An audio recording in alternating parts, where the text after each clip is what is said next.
Welcome back. So we talked about the top four prior to the break. Let's remind ourselves of how the Champions League chase is looking, because it is the two North London clubs, as you can see, 2 and 5 points respectively out of that top four at the minute. Let's begin with Arsenal and get some thoughts going forward from a candid Arsene Wenger. We cannot have enough financial resources to compete with Man City or Chelsea today. So there must be found another way to do it. And one of the other ways for us is the academy for sure. Or to buy different. You know, not to buy anymore. I think we have to be very strong on the market from 18 to 21. And rather than buying players who come from Real Madrid, or because the wages, we cannot afford the wages that these clubs pay nowadays. And so that is very important for us to be very active on some segments of the market to create a team again who can fight for the championship.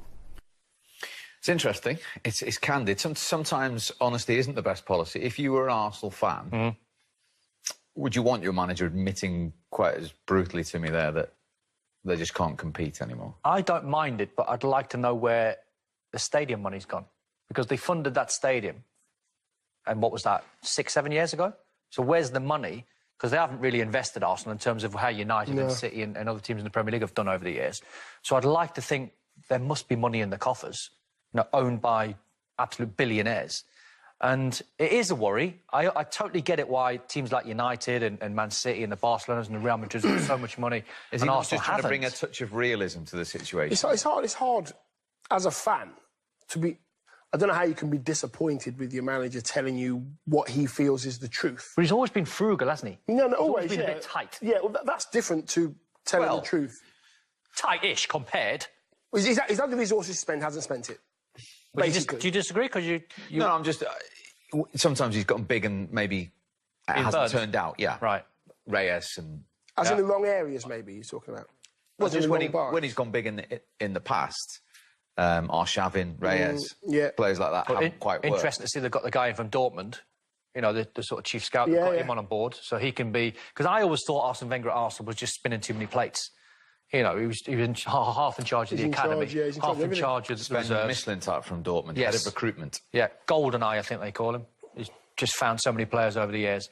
And it's exactly what Arsenal need. They need someone that Arsene Wenger can say, or someone can say to Arsene Wenger, why don't you go and take these young players? Because he said it in that interview there, didn't he? 18 to 21. Yeah, we can't buy the finished article. We can't go to Real Madrid and get Isco. Or we can't go to... Or Ozil, like he did. Yeah, so we've not got that in the locker anymore, because the other teams in the Premier League are blowing them out of water in terms of fees and wages. Arsenal will never pay 400 grand a week, and I don't know how it is sustainable anymore. I don't know how...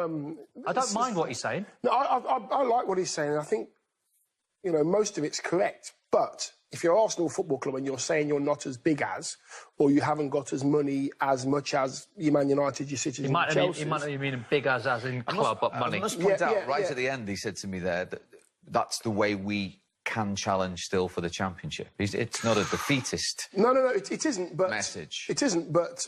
He's just got to do it a different way. Exactly. You read it in a way that he's not going to be flippant with his money, which is fair enough. The right thing that he said, and I don't know how anybody as an Arsenal fan can disagree with it, is that he's talking about the academy. You've got to talk about the academy.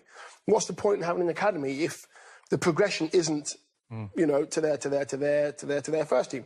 That's surely, as a young 13, 14-year-old boy in the academy, your dream is to play for Arsenal Football Club. So the progression should be like that. And if you're good enough, you play. A lot of the time, you're good enough, but you're not playing because they bought a £80 million player. And where do you go? You can't hinder progression of your academy by overlooking your academy. I admire what he says, but I don't think you can win the Premier League in a different way without spending money. I don't, because if you're Man City and you can afford to go and spend what they spent, over £300 million, and Man United are spending the same. You're thinking Leicester, are you? No, I'm thinking Man United. Oh, well, Leicester will always be... what's a one-off? It's a one-off, really. It'll always be a one-off. It is a one-off. And it's absolutely fine, and people are fair to use that if you're disagreeing with what I'm saying. But how, if you're Arsenal Wenger, do you stop finishing fourth anymore and start winning titles? Because If the other 3 teams in the Premier League are spending outrageous amounts of money on the finished article, it's all well and good bringing players from the academy, which we'd love to see. And I'm sure every fan would love to see a team full of local players. But if you want the finished article, as in to win the Premier League, I don't see it how you're going to do it by buying young. You're right. Yeah. What's the point of having one otherwise? Yeah, correct. But the Man United thing, I think that was down to the quality of player that came through the academy, i.e. the class of 92. Oh, incredible. I know that, again, that might be a one-off as well, you know. Well, you can argue Rashford's in the team and Lingard's in the team. Absolutely, yeah, but you've got a different kind of manager, Sir Alex Ferguson and Mr Wenger, very, very different managers, you know. Well, Arsenal say Jack Wilshere, Maitland-Niles. So he's saying we can do it. We can, and that's where he's used the Europa League this season. The class of 92 will... a lot of them, hasn't The it? class of 92 will never happen again. No. Never, ever will a team produce the amount of players that were world beaters. You know, you'll get 1 or 2 in, you know, Gerrard and But if Maitland-Niles, for instance, goes on to play 200 games to Arsenal, amazing. Is that not enough? Is that a success? To get one player in that first team. It's a success. It's North London, 200 games. It's 100% a success. But will it take you to a Premier League title? I think not. I don't know how it can be done. I don't know how you sell it, as in if we produce youth in with an Aubameyang and a Mkhitaryan and... Yeah, but then City are mixing Leroy Sané with Aguero and Jesus and Bernardo Silva and David Silva and Kevin De Bruyne. And Man United are going out and getting Alexis Sanchez and Pogba, Ibrahimovic. Yeah, you've got to... The only way to win things in the Premier League is to have quality footballers. Simple as that, with a good balance. Whether they're young, old, 80 million, 1 million, it doesn't matter. It's got to be very high standard of quality footballer playing in the Premier League. And Arsenal's quality of footballer right now isn't as good. How far away are they, Dion? They need 5. For me, 5, I'm not going to say world class, very good footballers. Hitters. Yeah, big hitters, whether they're a young kid coming through who's outstanding, who's 20, 21, who's outstanding from the academy. Maybe got to buy a few as well, get the balance right. But the quality of Arsenal footballer, the majority of them aren't as good as the teams that are winning. So you're going to have to get to a level so you're competing in the first place, and then you've got to overcome the teams that are winning things. And they're not quite their quality of footballer yet. If I was sitting in your seat talking to Arsene Wenger the other day, the question I would have asked without telling you how to do your job, because I'm not. But no. It's not. He's going to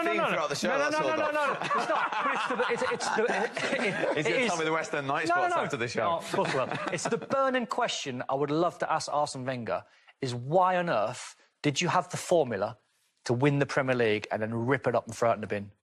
Why did you build a side that were as good as the Invincibles? Because that's as good as it gets. And I know the reason why is because he wanted to win the Premier League the way Barcelona have been playing, the way Man City have been playing, buying diminutive players.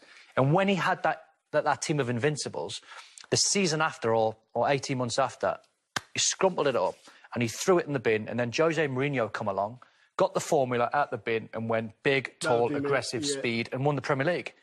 And it's like... It's a fair point. It's a fair point. I think he's lost his way slightly with that. Because that team and that philosophy, to be honest, could have went on and just been amazing. And you know what? A lot of players who play for big managers, a lot of players that play for Mr. Wenger back then, a lot of the responsibility was taken out of his hands because he had about 8 captains on the pitch, back to the Invincibles. About 8 captains. Keown, Adams, Campbell, Wright, Bold, Thierry Henry, Bjerg. They were all captains, all leaders. The back 4, we can name, and the keeper. Man United's team that won everything, we can name the back 4 when it started in 92 with Schmeichel and Parker and Irwin. We can name them. We can name the Chelsea back 4 when they won it. At the moment, I find it hard to name a captain for Arsenal. He needs to have players that are going to take a little bit of the responsibility off him and take the responsibility as players. Very quickly, before we move on to Tottenham, any chance they can finish in the top 4 this season for you, Arsenal? It's a very long shot. I can't see it. I would have said no until the last 2 games that Liverpool have just played. So Liverpool now have given them half a sniff. I thought Liverpool were cruising. It's a red fence that you're on.